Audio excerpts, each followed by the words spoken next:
Hi, welcome to my channel. See what we have here, VW Jetta. After changing the oil, I want to reset the inspection and oil lights. Firstly, I make sure the whole doors are closed, the bonnet is closed. Then I press my signal button. That is it. Then next, I press the brake.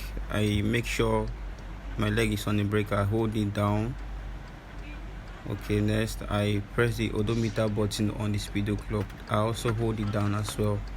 Then I turn on the ignition key, so it displays on the dashboard, and see what it shows. Reset inspection service. Are you sure?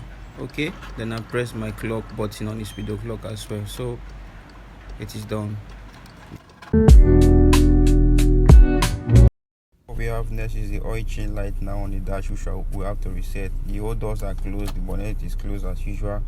I turn off my ignition, I hold down the odometer button on the speedo clock, then I turn on my ignition key, so it shows reset oil change service. Are you sure?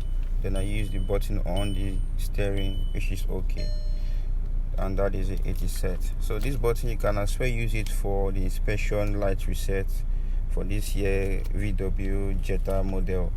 So, and that is it. Let's test and see if the whole lights are gone. Okay, yeah, we're done. The inspection and the oil lights are gone. So if you're watching me for the very first time and you like this video, please subscribe for more auto tips. Please comment and please like. Thanks so much for watching.